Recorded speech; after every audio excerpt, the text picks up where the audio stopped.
नमस्कार बच्चों, एडुबिला point channel में आप सभी का स्वागत है। आज हम करने जा रहे हैं क्लास 8 के सामाजिक विज्ञान की मूल्यांकन कार्यपत्रक संख्या 2 को।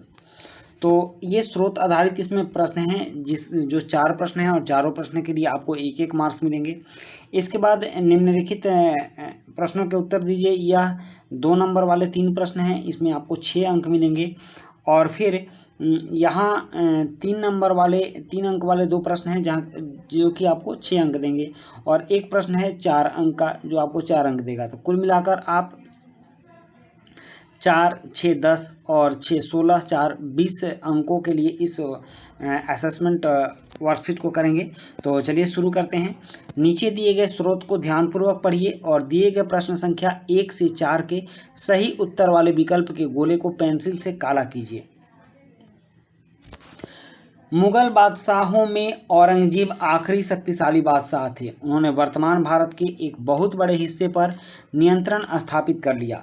1707 में उनकी मृत्यु के बाद बहुत सारे मुगल सूबेदारों और बड़े बड़े जमींदारों ने अपनी क्षेत्रीय रियासतें कायम कर ली।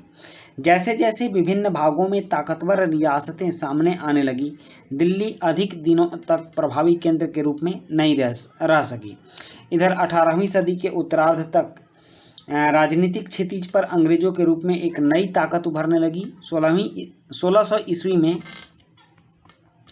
ईस्ट इंडिया कंपनी ने इंग्लैंड की महारानी एलिजाबेथ प्रथम से पूर्व में व्यापार का चार्टर इजाजतनामा हासिल किया। इसके अनुसार कंपनी को पूर्व में व्यापार का एकाधिकार मिल गया, यानी इंग्लैंड की कोई और कंपनी इस इलाके में ईस्ट इंडिया कंपनी से होड़ नहीं कर सकती थी।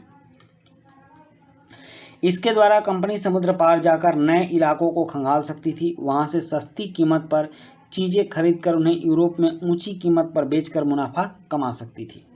तो चलिए अब इन प्रश्नों का उत्तर करते हैं। कह रहा है कि शक्तिशाली मुगल शासकों में आखिरी मुगल शासक कौन था? तो इसका उत्तर ए होगा, औरंगजेब। आप इसको गोला कर लीजिएगा, मैं इसे टिक लगा दूंगा। प्रश्न 2 है, मुगल सम्राट औरंगजेब की मृत्यु के बाद कुछ शक्तिशाली क्षेत्रीय शासकों का उदय हुआ, क्योंकि इसका आंसर ये होगा कि परवर्ती मुगल शासक कमजोर थे और दूसरा क्षेत्रीय शासक शक्तिशाली हो गए। तो ये दोनों बातें थी, क्योंकि प्रवर्ती मुगल शासक कमजोर भी थे और क्षेत्रीय शासक शक्तिशाली भी हो गए। तो इसका आंसर सी होगा, ए और बी दोनों। उसके बाद प्रश्न 3 है कि पूर्व से व्यापार का एक अधिकार चार्टर के द्वारा ब्रिटिश ईस्ट इंडिया कंपनी ने व्यापार का अधिकार प्राप्त किया था। किससे? तो यूरोप से। यह व्यापार का अधिकार किससे व्यापार करने का अधिकार प्राप्त किया था? तो यह भारत होगा, भारत से व्यापार करने का अधिकार प्राप्त किया था। इसका आंसर ए होगा। उसके बाद है प्रश्न 4 कि ब्रिटिश ईस्ट इंडिया कंपनी को पूर्व से व्यापार का एकाधिकार किससे प्राप्त हुआ? तो महारानी एलिजाबेथ प्रथम से। इसका उत्तर ए होगा। अब है यहाँ 5, 6, 7, 8, 9। तो इन प्रश्नों का उत्तर मैं आंसर शीट पर आपको लिख के देता हूं। चलिए अब हम चलते हैं आंसर शीट पर। प्रश्न 5 है, किन्हीं 2 भारतीय राज्यों के नाम बताइए जिन्हें हड़प की नीति के तहत ब्रिटिश ईस्ट इंडिया कंपनी ने अपने में मिला लिया। तो इसका उत्तर है सतारा और झांसी। उसके बाद प्रश्न 6 है, मराठा संघ में पेशवा की क्या भूमिका थी? तो इसका उत्तर है कि पेशवा राजा के सलाहकार परिषद अष्टप्रधान के सबसे प्रमुख होते थे। राजा के बाद इन्हीं का स्थान आता था। प्रश्न 7 है, अंग्रेज गवर्नर जनरल वारेन हेस्टिंग्स के द्वारा किए गए किन्हीं 2 प्रशासनिक सुधारों को लिखिए। तो इसका उत्तर है अंग्रेज गवर्नर जनरल वारेन हेस्टिंग्स के द्वारा किए गए प्रशासनिक सुधार।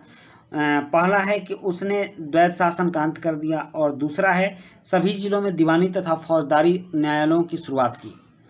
उसके बाद प्रश्न 8 है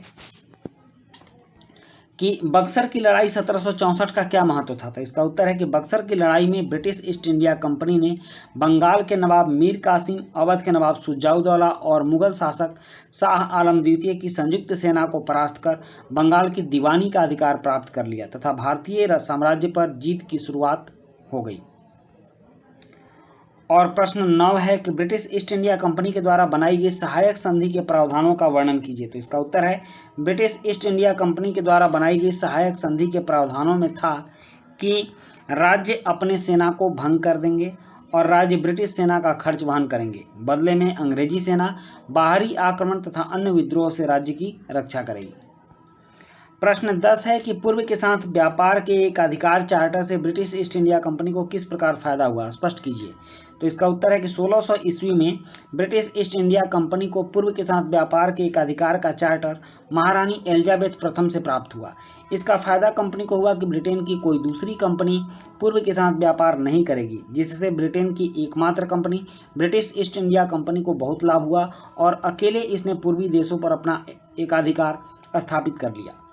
तो बच्चों, ये थी हमारी आज की असेसमेंट की वर्कशीट नंबर 2 और इसी के साथ ये वर्कशीट कंप्लीट होती है।